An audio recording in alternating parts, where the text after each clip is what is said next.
Sancho to score. No mistakes this time. That is a rocket. Royce and another fantastic goal by Marco Royce. Haaland's volley is beautiful beyond compare. Jetzt kommt das Wunder von Dortmund. Foulspiel von Inzo an Götze. Needs to lay it off. We're going to shot away. Oh, what a goal! Welcome back to the Dortmund Dispatch. I'm joined by Ali. How are you doing this fine weekend? I'm great, man. It's pretty warm. I think it's the last warm weekend here. Other than the result, I did have a decent weekend. How about you? Yeah, it was very warm today. I had a great weekend. I picked up some, really, oh my god, I got a Loro Piana brass button blazer. Beautiful. And then it was the same day as the Dortmund game.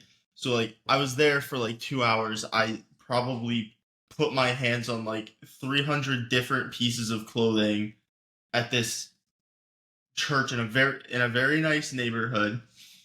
I spent $34. I got literally, if I went into a vintage store in New York and bought everything I bought, I would not be able to pay my rent. And so then I go home. I'm about to pass out. I'm like, oh my god, I gotta get to the bar. The Dortmund game is coming. So I rallied. Even though I don't drink, I still had to rally to make it out to this one. And I was just sitting there, so tired and sad, because that, it wasn't even that bad a performance. It was just sad. It was a frustrating performance more than it was a bad one. Because, yeah, we'll get into it, but questionable decisions. Yeah, they have excuses, but the excuses I think we'll talk about, and I think that's the main thing we want to talk about in this match, at least from me, because they don't really make a lot of sense to me. I want to start with the biggest one to me. So Bensebaini on the bench. Yeah, I was thrown. I was not expecting it. I heard a podcast that's mainly talks about the Premier League. Talk about this match, and they were like, yeah, so it's the first time in a while they'll have all three of their center backs set to start, and they were like, yeah, so Sula, Anton, Schlotterbeck, that'll be good for them. I'm just like, what? Why are we not starting Bensebaini in this situation? He's been fantastic all year, and after the game, it's and before the game, Kovac was talking about he was just off the flight for Algeria. He played 45 minutes. And he played the longer 45 minutes. In the second half, there's going to be more extra time. So if you can play the second half, you can definitely play the first half. And the second half is the easier half to play if you are, I don't know, back from injury. So I don't know. Well, you could say the same thing, I guess, for either in that sense. You want Sula against the tired legs, that's the way I would have done it if I knew they were only capable of 45. And as I always say in fitness decisions, the club is looking at data that we just will never have access to. But I don't know. That bothered me. Rightfully so. He's been starting for us for so long, and not long ago we were praising him for how consistently he's been improving and how much we rely on him. And then, I would say probably the biggest game so far this season, you don't start him unless, like you said, there is something we don't know on our end as the fans. It just didn't make sense to me because, like I said, we rely on him. He's so important to the team. So important to the build-up. He allows Svensson to get forward. He covers. He recovers. I just didn't get it. I did not get it. Yeah, and it's also a lot easier to sit here and kind of play the result with that because Bayern do score early, and so if there is ever a time for Dortmund to push forward and start trying more in the match and be more successful, and for Bayern to take their foot off the gas a little bit, it would be in the second half when he did come on. So I think he was part of the cause of that, and definitely some of he had his hands all over the successes in that. But do you think that like we're being a little too harsh and a little too reactionary there? The thing is, like, a lot of this sport is about consistency and building the momentum. So why is it that like you're not making changes only up top? He did make changes up top, right? But a change up top, it's easier to adapt to, right? In some cases, but a change in the back where the keeper has to adjust to a whole new person, right? Even if right they've only been a rotating player, it doesn't really matter, right? But that like the back line is so important that you don't want to mess that part up, and you change it. And I'm not saying Zula's a bad player; he's an excellent player, but there's things that Bensebaini does and has been doing in the absence of Schlotterbeck that we've been relying on heavily. So now that Schlotterbeck's back, we can see Bensebaini add on to his game because he may not need to carry the Schlotterbeck role so much, and allow Spencer to get forward and start putting in crosses because he was a left back by trade. So there's so much that he could have added in the first half. We are being reactionary, that's 100%, but there's no way we can't be, because that was the first thing we all noticed. Why is it Bensebaini starting? Where is he? And we can get into the next line of the formation afterwards. But yeah, that one threw me. I'm like, why? I don't get it. Is there like a disciplinary thing? I just didn't get it. Yeah, I always like to check the stats to see if they kind of back up my argument. So progressive passing, obviously game state, like I already said, plays a big role there. But Bensebaini 4, Nicolas Sula 0. In tackles and interceptions, we have Bensebaini at 3 and Sula at 1. So making more tackles and interceptions as a center back doesn't tell the full story, but like I almost feel that Sula's better as a back foot defender, like running back towards the goal. Bensebaini is a little bit better, like running forward, and pressing a little bit higher up the pitch. And I think like that's probably contributing to what he did. Although both of the tackles he won were in the defensive third. Regardless, let's move on to the next bit and let's talk about Maxi Bayer essentially getting dropped for Pascal Gross. Lost a little bit of legs there. Tried to get a little bit of control. Did not work in the first half. Do you have any thoughts on why?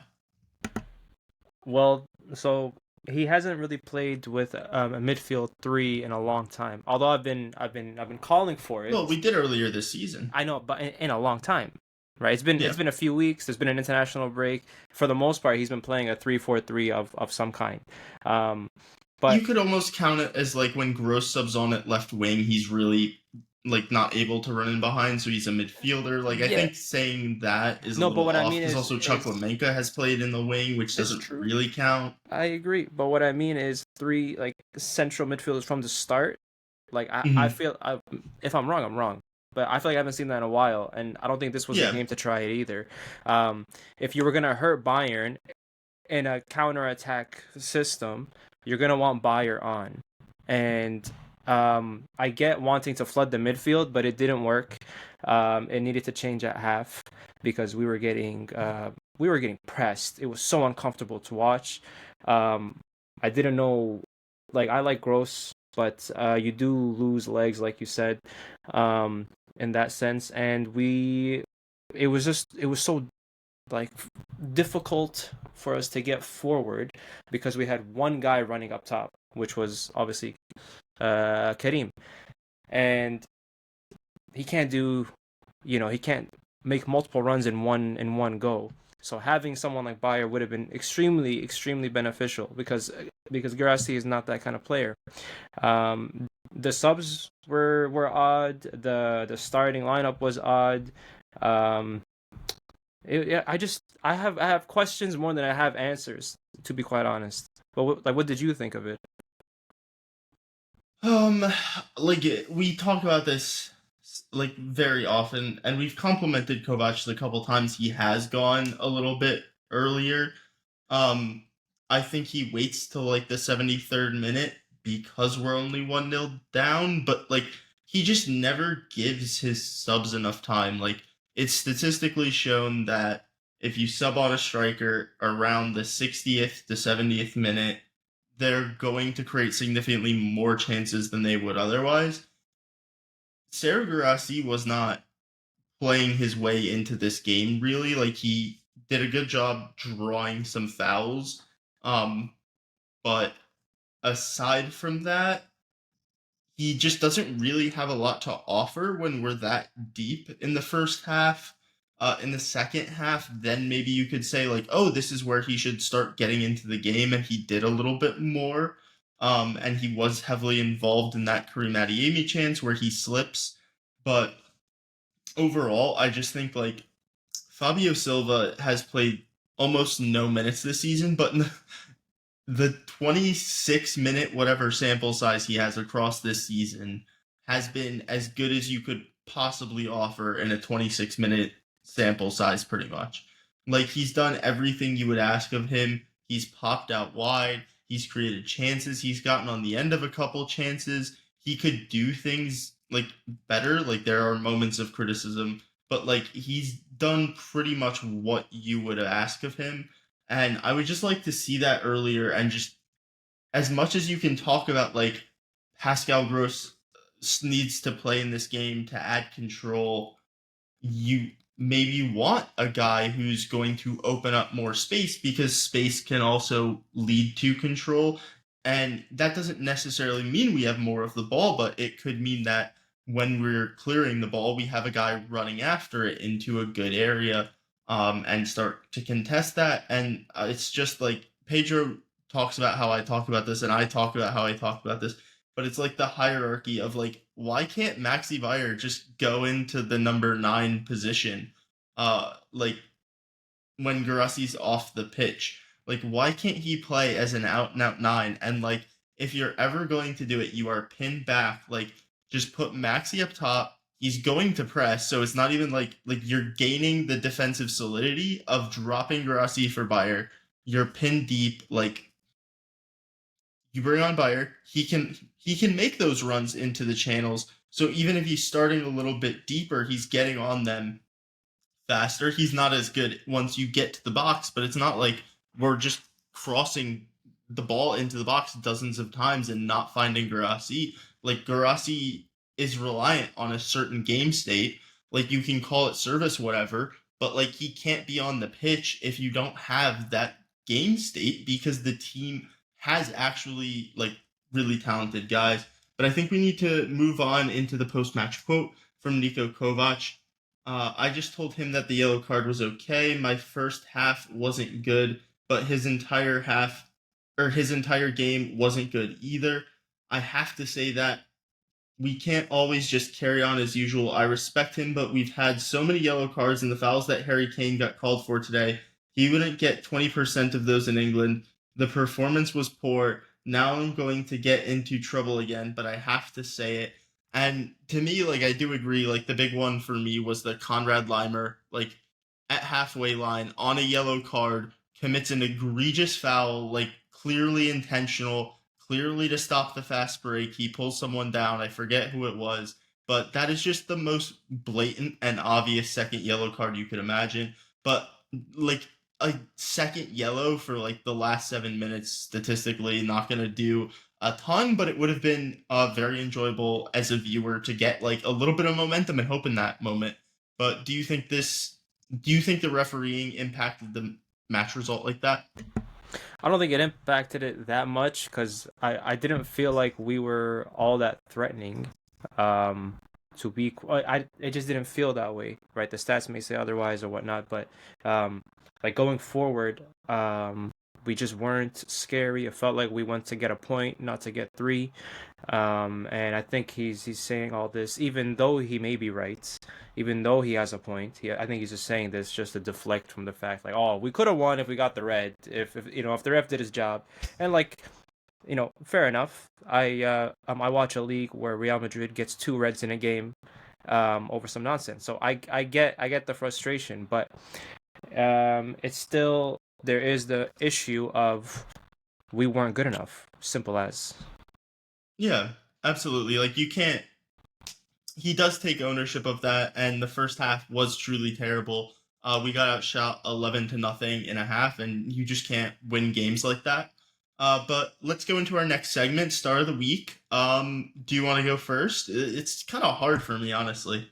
I was gonna. I'm not gonna lie. I was gonna pick Rierson for the assist. He also created another chance that I liked. He works hard. He does everything at like 100%. He did his best. So yeah, he's my star. Oh my God, this is so. Julian Brandt off the bench. Like Yeah. I'm hearing calls for this Chuck Womanka guy still, and Julian Brandt off the bench. This is. I don't have words for it at this point, because if he can keep this up, like Marco Reus's last season at the club, his off the bench numbers were pretty gaudy. But what Julian Brandt is doing right now, he's had a couple starts. I haven't calculated like the start versus off the bench, but what he's doing off the bench right now, every single game, he is getting a massive, massive chance. Every game he's off the bench, he's either like in behind in a one-on-one with the goalie, or in this match, he's getting essentially like as close to a tap in as you can get without it being literally on the goal line. Like 0.7 something XG, whatever it is. Julian Brandt off the bench is genuinely incredible footballer. Even at the start like of games this year, he's been very, very good. Turns out that when the guy's not playing 3,500 minutes a season, he's fantastic. So I'll go that way. I'll take the goal scorer. Very cop out of me. But let's get into the.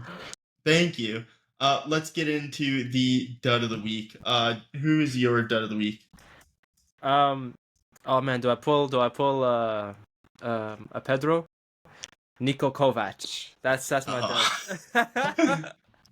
That's my dud, man. I feel like he got it wrong. From the start of the game, he tried to recover, but it was too late. And I do want to ask you about the goals, and what you thought about them. But there is a name that could be mentioned, but I feel like it was Kovac. So with the goals, I will say like Hold on. First, your dud. I'm sorry, you're dud. Let's do that one quickly. No. I'll comment on yours first. Okay. Like Garassi and Anton, I think could both do a little bit better on Kane there. Like the push off isn't a serious push off. It's more like I think that I want to ask Garassi to like hold his ground more, like stay on the body.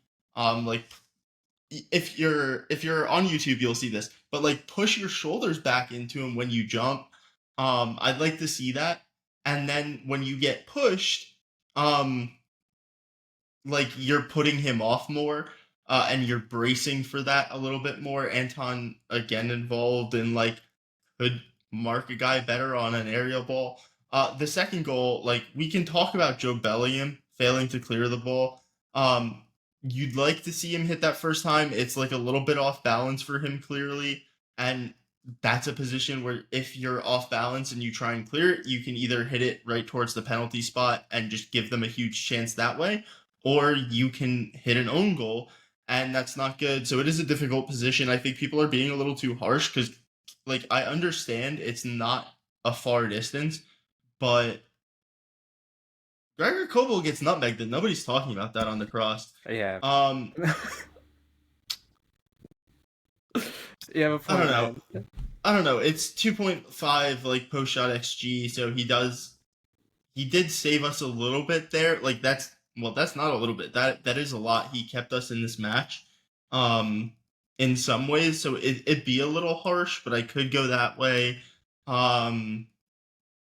No, I'm gonna give it to whatever Hertha Berlin defender scored an own goal this weekend, because I am copping out. Because I wanted to see Kjell first goal, but he hit it into his own net. Kjell was right there for the tap in, so that pissed me off. No, I'll stick to my real guns and just say Kobel, because that did annoy me. It's totally unfair. Like I've had much more fair weeks to give it to Kobel where I haven't probably.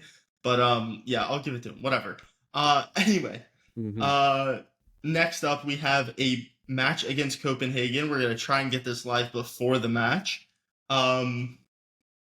They drew Bayern Munich 2 years ago in Copenhagen. We are playing there. We've played them twice in European competition, 1 win, 1 draw. Their star player would be Mohamed El Yunusi. You also have homecomings or not homecomings because we're there, but we'll be reunited with Yusufa Mukoko and Thomas Delaney, and potential fullback that has been targeted or rumored to be targeted by Borussia Dortmund in the past, Rodrigo Huescas, I believe, is a Mexican international, but unlikely given we have 4 fullbacks at the club for this year and next year, that we target him again. Will Shan be fit? Ansel Mino's a question mark. Duranville almost guaranteed to be out. What are you expecting from this? I mean, you expect a win, not to discredit Copenhagen, but I feel like the team will look for a bounce back, and so far, I know it's like the sample size is small, but so far in the Champions League, I think we've been just fine. I don't see us necessarily having a super hard time, but knowing Kovac, he might start Chukwuemeka as striker or something. I don't know. We'll see. I think. Well, I don't think it'll be that extreme. I'm just joking. I'm joking. But no, I think I do expect a win. I don't see it going the other way. Yeah, so they've the last 2 good teams I can see on their schedule, or they beat Basel, who's a decent team, but they drew Leverkusen and they drew Midtjylland. They've also not won their last 3 matches. So yeah, I think a win here. This isn't like a vintage Copenhagen team that we've seen the last couple of years. A lot of their senior players have, well, not really senior players, but a lot of their up and coming players have left, and they also lost their goalie. If you've ever watched one of our How to Fix videos, Brian always brings him up because he's Polish. But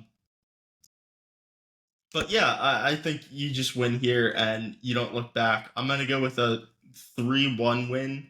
Actually, no, I'll go 3-2. 3-2 because they do play close games. All right. You know what? I'll say 2-0. I think Kobo keeps a clean sheet and sticks it to you. You know what? I really hope he does that for my birthday. Next up, we're gonna have another preview. This one is Köln, so you'll definitely be listening to this before the Köln match. Head to head, 31 matches played, 18 wins for Dortmund, 6 for Köln, 7 draws. Köln are having a very solid season this year in the Bundesliga. They did draw again this weekend, staying in the top 6. They're 3 points behind Dortmund. The underlying numbers, I believe, do not love them in that spot, but like they're getting the results they need, which is always a good thing. So yeah, what do you kind of expect from this? I think. Well, I expect to see Bayer back in the starting lineup. I don't think he'll keep him out for too long. I think, if I'm not mistaken, they play a 3-4-3. So you definitely want like a lot of wing action. Both Karim and Bayer. So I do expect a win. Like I said, I think they have to make a statement. They gotta stay close to Bayern. And they do need those 3 points. So I expect like a thrashing, to be quite honest.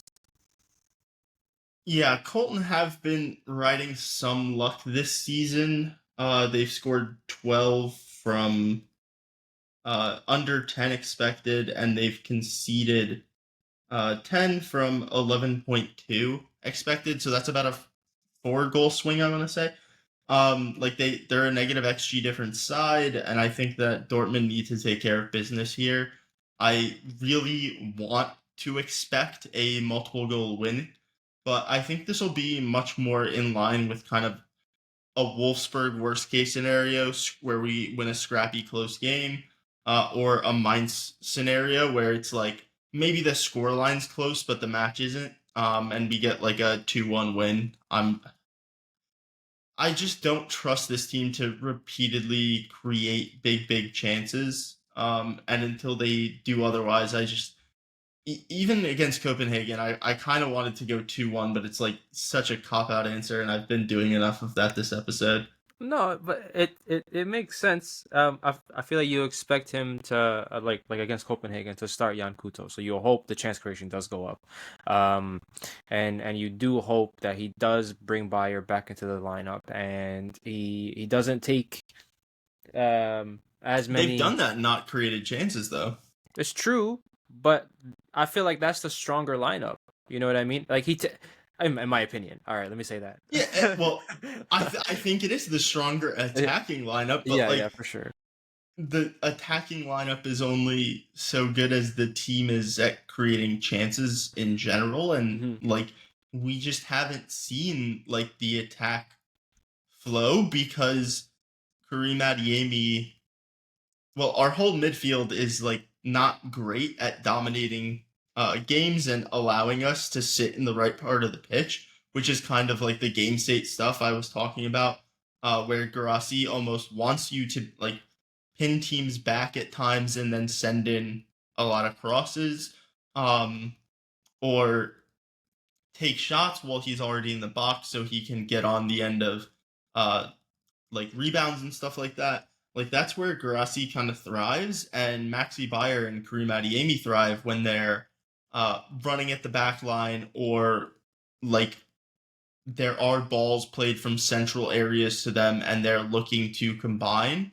And we don't really have a lot of like dribbling around them to kind of like start to play the 1-2s. Guirassy's like more of a he likes to take a touch. I feel like he's not one touch laying it back to them. It feels like I'd like to see that. That's the way the attack could work best, but I don't know. I just haven't seen it flow, and until I see it flow, it's hard for me to predict this team to score 3-4 goals. And really believe that. But we have a lot of other news. I did kind of get rid of this, but we're being very efficient on time today.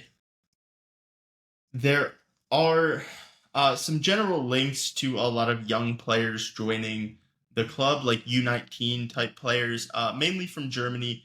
But I don't want to talk too much about it because these guys are minors and they're contracted to other clubs. But we also had a story from Bild that Lars Ricken wants to incorporate more youth players to make and have them make the jump from the academy to the first team. Ricken said it is our expectation that we not only offer our talents the prospect of the Bundesliga, but also promote them in a targeted manner. This increases the likelihood that we will also once again extensively train players for our own professional team. What are your thoughts on this? Hey man, I've been screaming about this for an entire year. We don't have enough players from our academy in our team. I know I'm a Barca fan, and I almost expect the same here. But it's kind of sad when your best talents in your youth academy are constantly going to different places, and you don't have a direct pipeline into your first team, or like success stories that are still there. It's always buy, and then sell, hoping to get like a monetary ROI. Once they once they're at that stage. It's just I would like homegrown talents, and I feel like every time we have someone, it's quickly they're ushered into a deal, and we're still missing someone in the midfield, and it would have been nice to have your boy as our left back.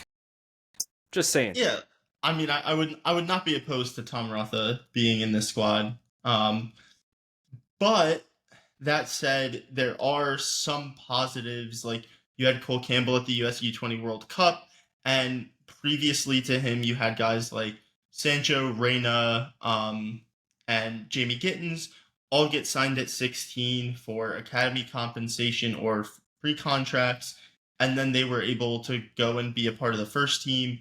Obviously, a couple of those guys have, or all those guys have now left. Some of them very early due to them kind of not necessarily believing in the vision and wanting to go and get a move. But like Cole Campbell is a bit less of a highly rated prospect in that. In some regards, you have a guy, Paris Brunner, who over the last 18 months has more minutes now than Carney Chukwuemeka has for Borussia Dortmund in the Bundesliga.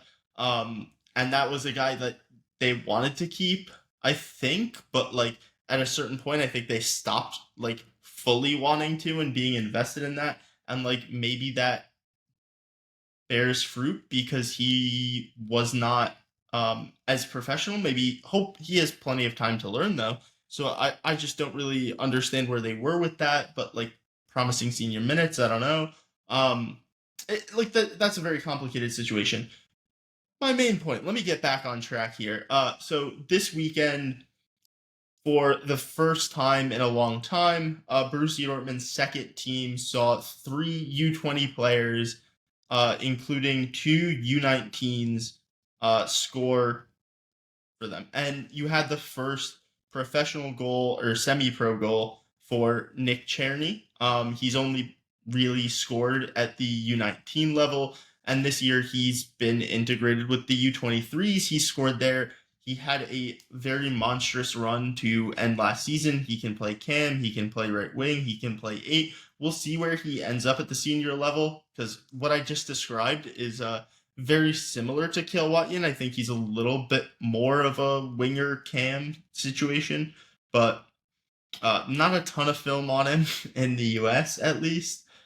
So that to me is exciting. Kabar's being linked with moves away, but at the end of the day,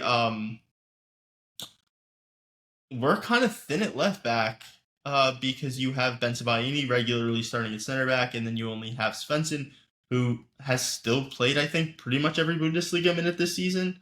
I'll live check that, but what are your thoughts? Do you think this is something that is everything with the academy can be 2 to 3 years away, but do you think this is now reached the point where 2 to 3 years ago we were striving for this and now we're getting to the fruits of our labor, or do you think that the club's still failing?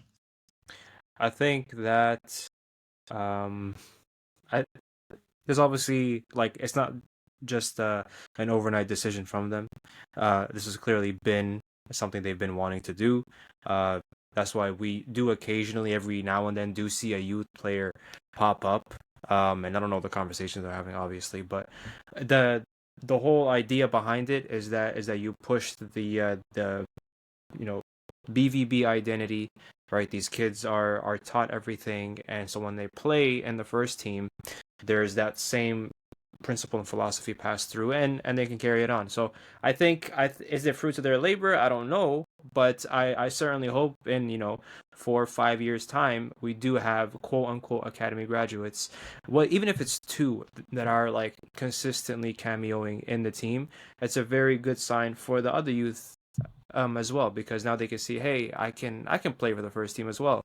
But if you don't have that, and you look at the first team and it's all purchases, it's kind of discouraging. It's like, why am I here? I should just go somewhere else where they'll actually promote me to the first team.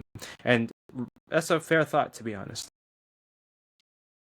Yeah, so I think you do have Filippo Mane in the team. He is an academy player. He's been there for a very long time. I think he joined you as a 15 or 16-year-old from Sampdoria. So you do have one academy player there, just 85 minutes though. Salihoshin's off the books next summer. You theoretically have Watson in that spot. Probably getting more minutes because he could potentially take some of Gross's minutes as well. But yeah, it's kind of hard to think about. It's a lot easier conversation, and we'll talk about this more over the winter break, I think, because Dortmund's top prospect in the U19s last year is this absolutely massive guy, but he's been Musa Kaba, I believe, is the midfielder, and he's been injured for most of the season. He's been with the second team, and I think they want him to kind of step into the mantle there, and I think he'll be a guy that by the time he's 18 could be looking at 1,000 minutes in the league because he's so tall. He's been tall for a while. Like he was tall as a 15-year-old and 14-year-old, and he was already appearing for the U19s as a 15-year-old. So I think by the time he's 18, this is a guy who could go straight into the team with 1,000 minutes if he develops as the club believes he can.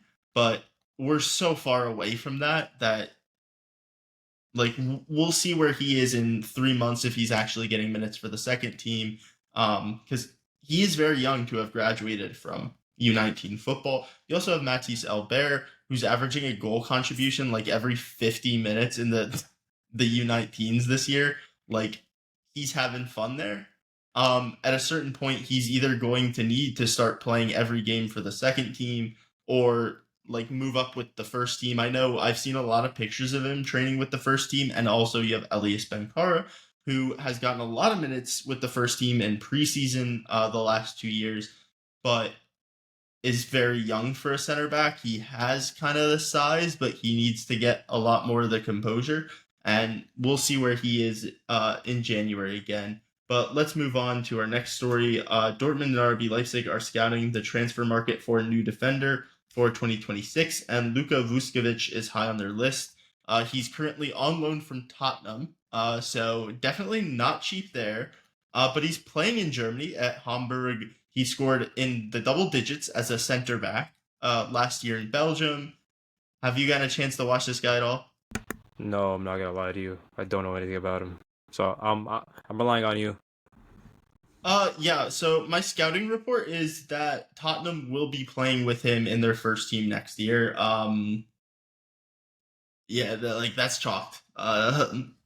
Look elsewhere. Like he's a great prospect, but our dear friend Pedro has nothing to worry about despite his Tottenham fandom.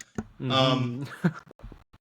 Next up, we have Sky Sport. Borussia Dortmund is interested in Hoffenheim striker Fiznik Asllani. He has a release clause for next summer, and a move is 100% planned. Apparently, his dream destination is Barcelona. Dude, you're 23. You played for Elversberg. Like, Barcelona only signed you if you have crazy PR, and Big time. Elversberg is not the type of PR they're looking for. But his shot numbers this year are very, very good. His XG numbers are pretty good. He's big, he's tall, he's strong. Like he could be a very good striker, but yeah, it's hard to say right now. And also, like that can only happen if Garassi leaves, right? Like, there's no way. Ooh, are you getting into a conspiracy right now? Is that what we're doing? I'm saying that like it's good to plan for a backup in every 100%. position, but 100%. No, I think I be, think I think he's good, but I don't think he's a Girassi replacement. Even in a few well, years, you'd probably hope that it's Maxi you or you Fabio would hope. Silva, but That's the I think problem. like or honestly like if you have Maxi Bayer, Fiznik Islani, and Fabio Silva at your club, like It's your fire strikers aren't going to be the issue. for I would sure, say. for sure. Um, I think I think planning ahead is extremely important, and for a while we have had like a succession problem. Um, if this is the person they want to bring in and develop, I have no problem with it. I've had a look. I've heard about the Barca stuff. Um, he's there's something there. Now, will it ever develop into what they think it will? That's a whole different conversation. But I do like the idea of stacking up positions because, case in point, our midfield is thin. Um, like you said, left back is extremely thin. There's one guy carrying the position, and if he gets hurt, I don't know what they're gonna do. Um, so yeah, I think planning ahead is extremely important, but I don't think this is the position to plan ahead for. I think there's other positions they need to worry about first. I think that if you lose Garassi for 50 million this summer and you bring in this guy for 20 to 30, whatever his release clause ends up being, if he's maintaining what he's doing right now, which is point 0.7 expected goals and expected assists per 90, like honestly like an upgrade in a lot of ways because Garassi's at point 0.8 if you take out penalties, and this guy's just turned 23 a couple of months ago. Obviously, we're talking about like the if he can do this over a full season, and there's a lot of guys who put up 2 good months. I think there's a lot more to it. Everything you'd want to see is kind of there with him. Um, but yeah, let's move on. We have Schlotterbeck news continuing with Sky saying Bayern have made contact but nothing more. No truth to the Liverpool rumors. People close to Schlotterbeck still say there is a chance he extends with BVB.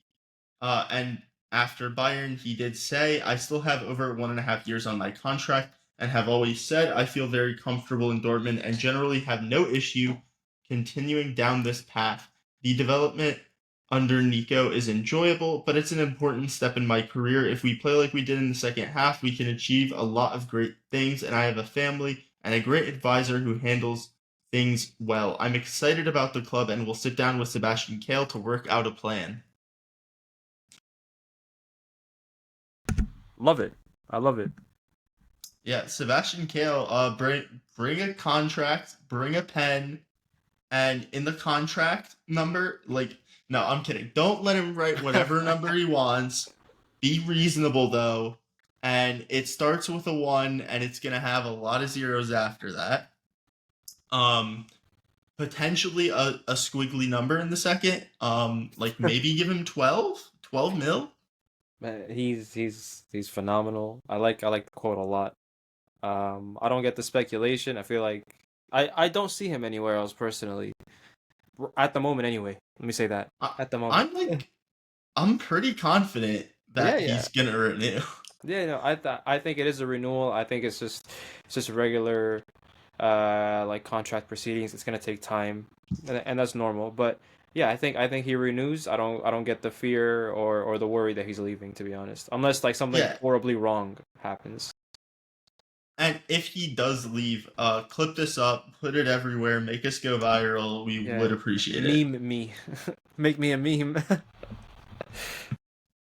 Absolutely, I'm all for it. So recap for Fantasy Bundesliga this week. I've moved into the top 40, the top 35 if you want to be specific, and our week 7 winner is my good friend. She asked for a prize. You're not getting a prize, Clea. You're getting a shout out. Number 1 for week 7 of the Dortmund Dispatch Fantasy Bundesliga is my good friend Clea. And well, I guess I will give a prize, but it'll just be the next words. And I hate that I'm saying this, but Sko Ducks. I don't care about college football, but whatever. Enjoy that. For the rest of our listeners, you are all much better people. So let's give you your top 5. Christ Fiend. You are in 5th. We have Red Munich in 4th, and then we have Pints of Bayer in 3rd. We have Bisek and Bauer in 2nd, and Supercalifragilistic, still don't know the rest of your name, in 1st. Congratulations. Ali, before we go, is there anything you want to plug? Just the podcast. Check us out on all platforms. Like, subscribe, rate us 5 stars, all that good stuff. We're here every week. We'll see you guys next week, and we always appreciate you guys checking in and listening. So once again, thank you. Yeah, also sub to the YouTube. We're racing my personal fashion account to 100 subscribers, and like, I'm not gonna lie, I've really caught up in the last month. I've caught up like 30, but we're racing to 100, and right now I'm Team Dortmund Dispatch. Like, get us up there, guys. Come on, 100 subscribers. Not that many. We have like 5 times that on audio platforms. So if you want to just pop over there, like, you get to see what our faces look like. Get to see what our Dortmund kit collections look like if you watch the podcast, and occasionally get to see me like reenact movements from the game like I did today, or my dog in the background, whatever it may be. You can also find us on social media. We're really pushing stuff out on the Instagram. We're also going to be doing match reactions to every match for the rest of the season on TikTok. and Instagram and YouTube as well. So stay tuned for those. Anywhere you can watch short form video will be there. So we really appreciate you supporting those. But that's it for us. And have a good one.